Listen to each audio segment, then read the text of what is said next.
तो दोस्तों कैसे हैं आप सब।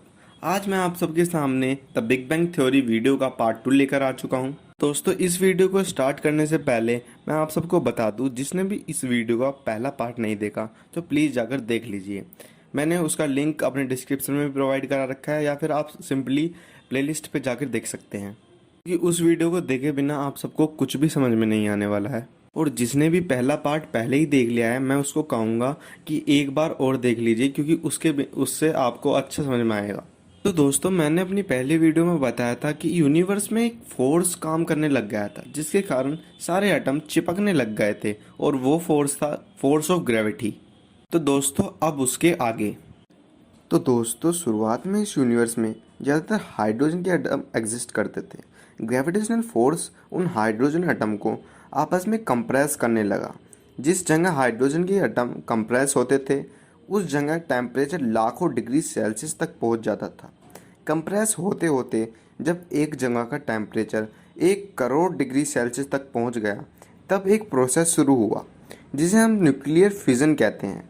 उसमें से बहुत ज़्यादा एनर्जी रिलीज हुई, और उसी समय कुछ ऐसा हुआ, इस यूनिवर्स का पहला स्टार अपनी फॉर्म में आ गया, और फिर इस तारे को अपना दोस्त मिल गया। और इस प्रोसेस की स्टार्टिंग में 200-300 तारे बने, और लाखों सालों के अंदर करोड़ों तारे बन गए।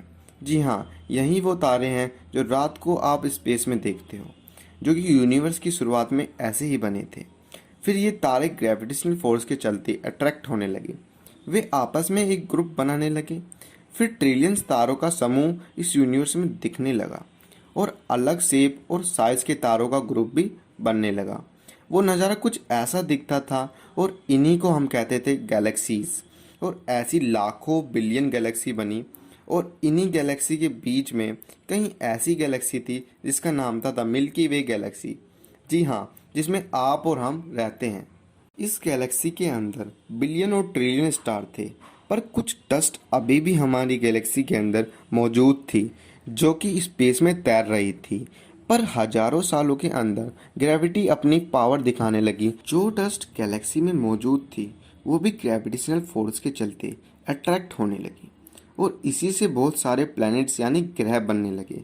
सारे एस्ट्रॉइड से दिखने वाले टुकड़े ग्रेविटी के कारण आपस में मिलने लगे, और इसी दौरान एक रॉकी प्लैनेट बनने लगा, यानी ऐसा प्लैनेट जिसका लैंड प्लेन और सॉलिड था। और किसे पता था कि इसका नाम होने वाला है अर्थ, यानी हमारी अर्थ, जिस पे आपका और मेरा जन्म होने वाला था। सॉलिड टुकड़े आपस में जुड़ के प्लैनेट तो बन गए, लेकिन जो बचे कुचे पूरे हाइड्रोजन के एटम थे, वो भी आपस में मिलने लगे। हाइड्रोजन के एटम से एक छोटा तारा बनने लगा। सारे हाइड्रोजन के एटम आपस में करीब आने लगे, और इतनी टेम्परेचर बढ़ने लगी कि न्यूक्लियर फिजन स्टार्ट हो गया। और फिर नया तारा बना जो कि बहुत पावरफुल था, और जिसका नाम था सन, यानी अपना सूरज। जब सूरज बना तब उसने बहुत सारी सोलर विंड को इरप्ट किया, जिसके चलते बाकी सारे धूल के पार्टिकल सोलर सिस्टम के बाहर चले गए, और सोलर सिस्टम में वही 8 प्लैनेट बच गए, और सोलर सिस्टम वैसे दिखने लगा जैसे अब दिखता है। और बहुत सारे गैस के प्लैनेट भी बन गए, जैसे जुपिटर, सैटर्न, यूरेनस, नेपच्यून।